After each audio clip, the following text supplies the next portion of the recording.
Pada suatu masa, ada sebuah kerajaan Kediri yang berada di Jawa Timur. Kerajaan itu dipimpin oleh seorang raja bijaksana. Di sisi lain kerajaan Kediri, tinggallah seorang perempuan yang kecantikannya tiada tara. Namanya Ken Dedes.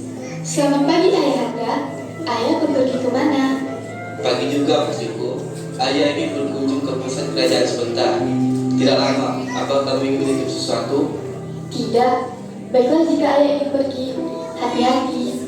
Empu Purwa pun meninggalkan rumahnya.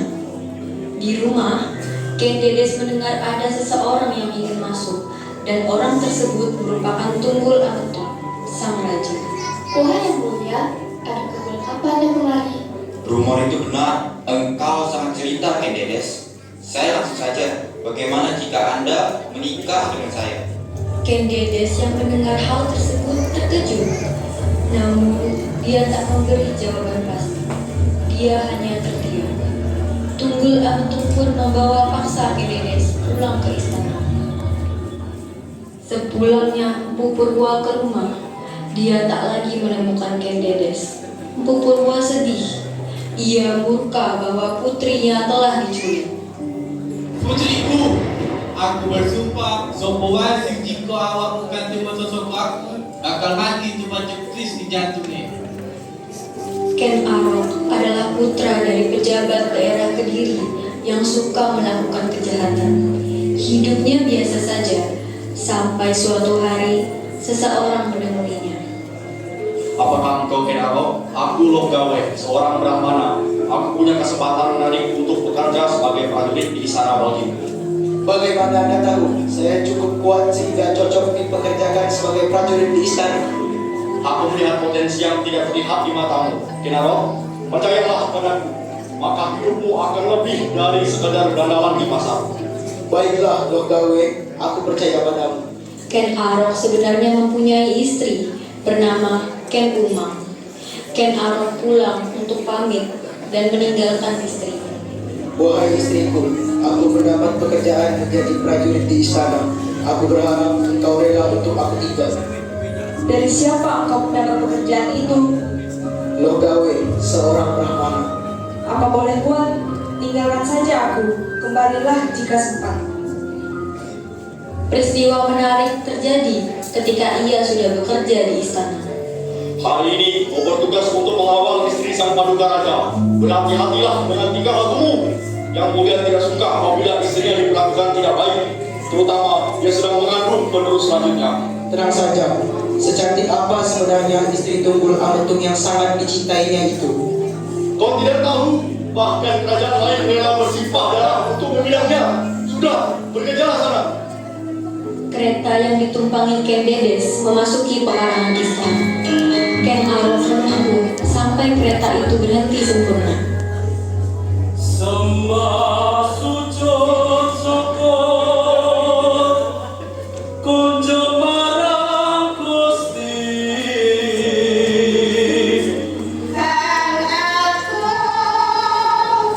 Kang wos paling pungkasta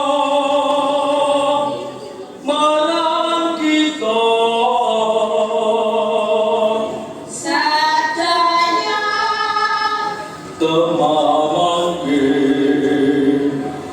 Akan tetapi aku melihat dirinya bersinar ketika kainnya tersingkap.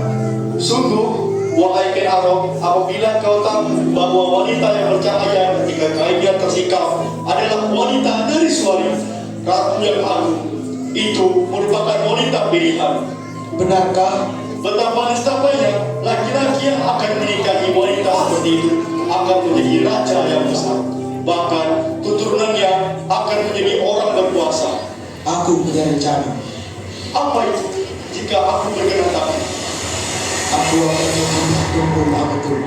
kau gila Ken Arok? Tidak, itu merupakan ide terburuk yang akan terjadi. Berhentilah bahkan untuk memikirkan ide-ide itu. Tetapi jika Tunggul Ametung mati di tanganku, aku dapat menikahi Ken Dedes. Aku bisa menjadi raja yang berkuasa, bahkan mendapatkan Ken Dedes.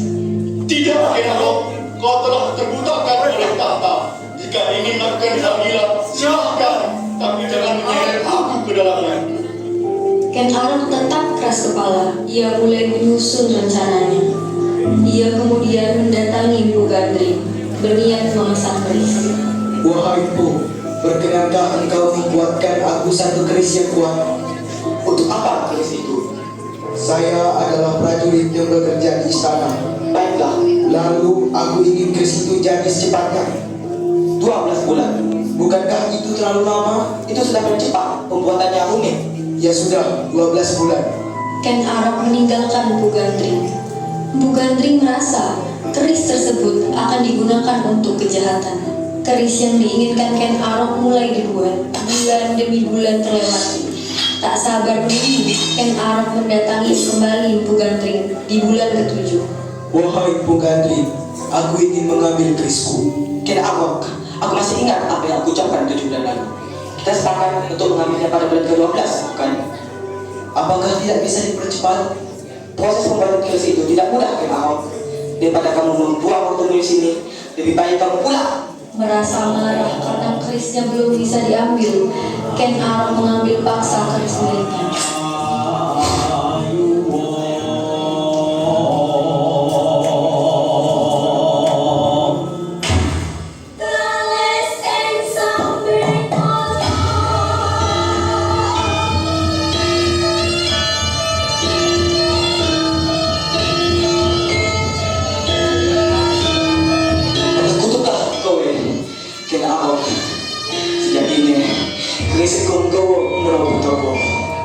Selesai mendapatkan keris itu, tanpa rasa bersalah sedikit pun, Ken Arok meminjamkannya kepada teman dekatnya, Kebo Hijau. Ia sangat menyukai keris itu, sampai-sampai dia memamerkannya kepada semua orang. Lihat ini, bukankah indah bentuk keris ini? Iya, kami tahu. Kau telah memakan bambu itu. Berhati-hatilah, kau terlalu senang dengan keris itu. Hari di mana rencana pembunuhan sang paduka raja Unggul Ametung akan dilaksanakan pun tiba. Dengan membawa tidur, merasa sudah waktunya, Ken Arok menyelinap ke dalam kamar raja dan ratu. Maafkan aku yang mengkhianatimu, Tunggul Ametung. Beristirahatlah selamanya. Biarkan aku yang menjaga tempatmu selanjutnya.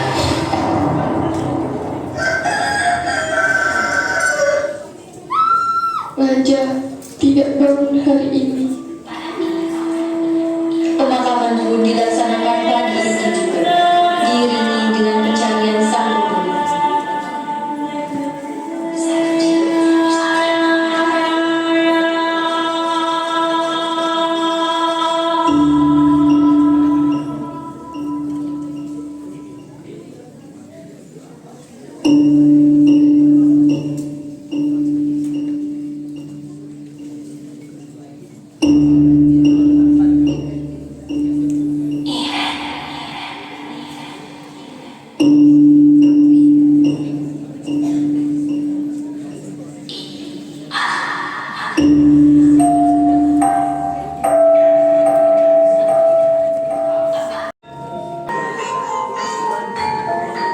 Yang menunjukkan keris yang ia pegang di tangannya.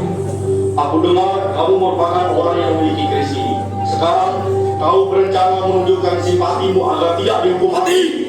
Iko, anakin boten kaulo ingkang menjadi tak modul korojo. Bolen boten suatu niku. Jangan beralasan, angkatkan bahwa dia kebenaran. Kebo Hijau dibawa ke pengadilan dan dijatuhi hukuman mati karena dituduh membunuh Tunggul Ametung. Ken Arok yang tahu tidak mencoba untuk membela, bahkan setelah Kebo Hijau memelas-melas. Selang beberapa hari, Ken Arok dengan berani mendatangi istana, bertemu Ken Dedes. Wahai Ken Dedes, aku turut berduka mendengar kabar bahwa Tunggul Ametung meninggal. Terima kasih telah turun berduka. Sekarang, apa keinginanmu? Bagaimana jika aku menikahimu? Kau kan kesulitan mengatur kerajaan ini sendirian, terutama anakmu akan segera lahir. Mau tidak mau, Ken Dedes menerima permintaan Ken Arok. 2 bulan berlalu. Anak dari Tunggul Amatung dan Ken Dedes lahir. Putra mahkota itu bernama Anusapati. Anusapati tumbuh di lingkungan yang sempurna. Ia mendapatkan pendidikan tinggi, ilmu bertarung, dan cara memberi kejayaan pada kerajaan. Bertahun-tahun hidup, Anusapati hanya mengetahui bahwa ayah kandungnya, Tunggul Amatung, meninggal dibunuh oleh sahabat ayah tirinya. Bu, kenapa ibu enggak bercerita? Aku putramu, Bu. Baiklah, ibu akan bercerita. Malam di mana ayahmu dibunuh, ibu terbangun. Ibu melihat siapa yang menusuk tubuh ayahmu dengan keris. Siapakah orang keji tersebut, Bu? Orang keji itu Ken Arok, ayahnya yang sihir. Ibu tak bisa berbuat apa-apa. Jika ibu teriak, ibu akan ikut terbunuh. Kemudian dia melempar kejahatannya pada orang lain. Kebok hijau menjadi sasaran yang tepat untuk disalahkan. Kejadian itu sudah lama berlalu, lupakanlah. Anusapati yang tahu tentang ini murka. Sang ayah dikhianati oleh pengawalnya sendiri. Masuklah, Anusapati. Ada apa? Malam sekali kau mengunjungi ayahmu. Mendengarnya sangat jijik sekali, ayah. Ada apa denganmu? Di mana letak kesopananmu, Anusapati? Tidakkah ibu mengajarimu? Sekarang kau berwatak menyalahkan ibuku. Apakah maksudmu? Bicaralah dengan jelas, Anusapati. Itu Ya, dan kau akan mati di tanganku malam ini. Kenapa?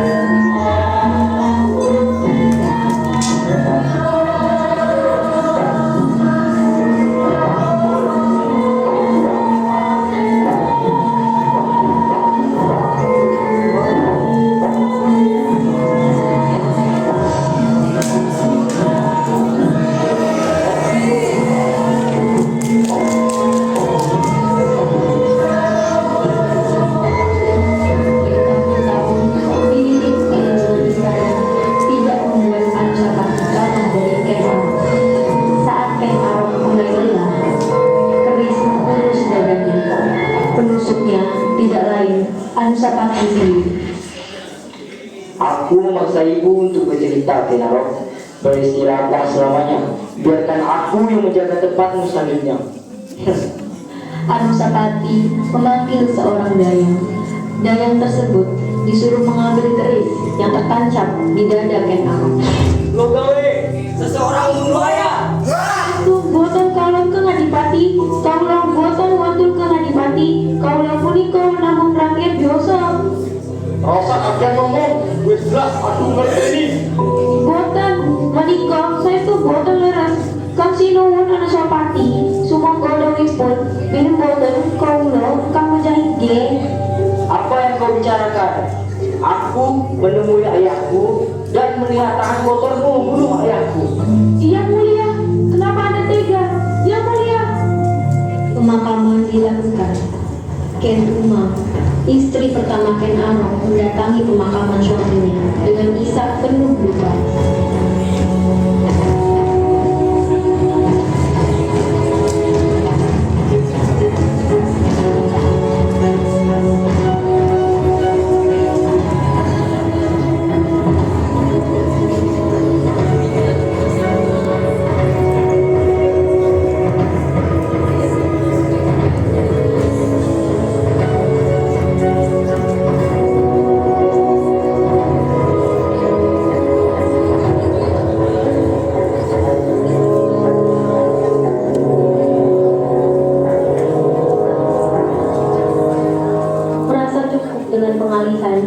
Anusapati merasa tenang, lupa bahwa ia tidak mengecek sesuatu.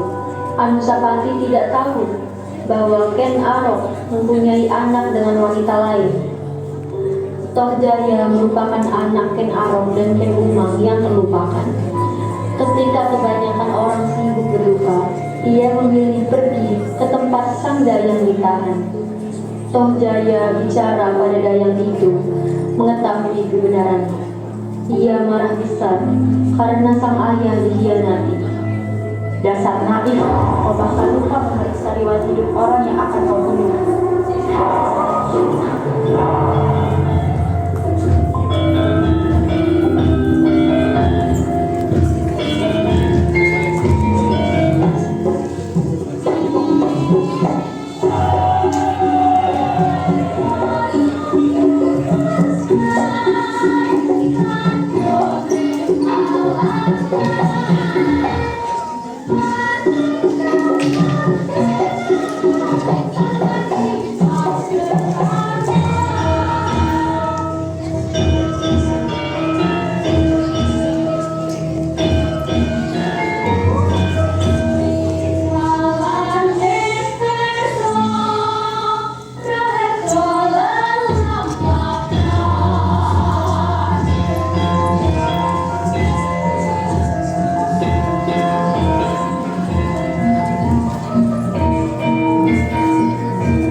Ia memimpin Kediri setelah melakukan pemberontakan.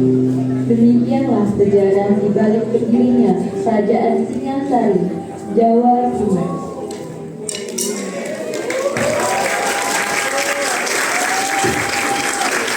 Terima kasih untuk kelas 10D atas penampilan yang sangat menakjubkan. Sangat keren ya kelasnya.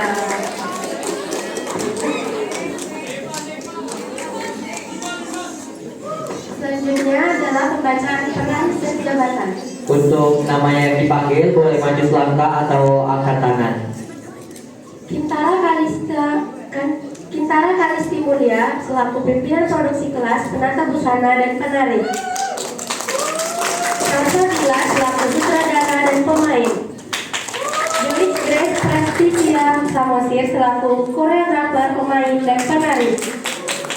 Nisa Amalia Nur selaku koreografer, penata rias dan penari. Aditya Rizky Fadila selaku penata suara dan pemain. Sima Anasaluela selaku penata suara, pemain dan penari. Felicia Marsauli Deborah Siaan selaku penata busana dan penari. Bintang Cesarina selaku penata busana dan penari. Kalila Alia Putri selaku penata busana dan penari. Eva Julia Sunarto selaku penata busana dan penari. Lutfia Carita Ramadhani selaku penata busana dan penari. Kezia Wakindra Renzana Babun selaku penata rias dan penari. Sriya Belasi Tampu Bolon selaku penata rias, pemain dan penari. Berkis Hafiza selaku penata rias, pemain utama dan penari. Jasmine Maika Azara Wahyudi selaku penata rias dan penari. Zelda Renata selaku penata rias dan penari. Andini Talita Dwi Samsabila selaku publikasi dan penari. Randy Oktar Valdiwar selaku dokumentasi dan pemain utama. Evelyn Patricia Elwaren selaku penanggung jawab penata panggung dan penari. Marcel Vincent selaku penata panggung dan penari. Syah Reza Akbar selaku penata panggung dan pemain. Bagas Priangga selaku penanggung jawab properti, pemain dan penari. Imam Yuti Fadila selaku penanggung jawab properti dan pemain. Egi Prayoga selaku penanggung jawab properti dan penari. Riko Abida Pratama selaku penanggung jawab properti dan penari.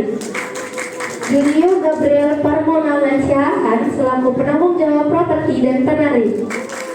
Raditya Devantama selaku penanggung jawab divisi keamanan dan penari utama. BP Ardia Pramesti selaku divisi keamanan dan penari. Amanda Amalia selaku keamanan dan penari. Evanel Sia Samiagu selaku penanggung jawab divisi konsumsi dan penari. Teguh Hermansyah selaku divisi konsumsi, pemain dan penari. Oriza Jati Fasa Gita selaku divisi konsumsi dan penari. Liana Althea Florencia Sinaga selaku divisi konstruksi dan penari. Alika Narza Kejura selaku bendahara dan penari. Marsha Nur Cantika selaku sekretaris dan pemain.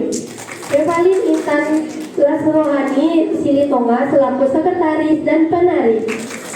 Oke, habis ini ada sesi foto untuk sekelas dulu. Boleh barisannya diatur.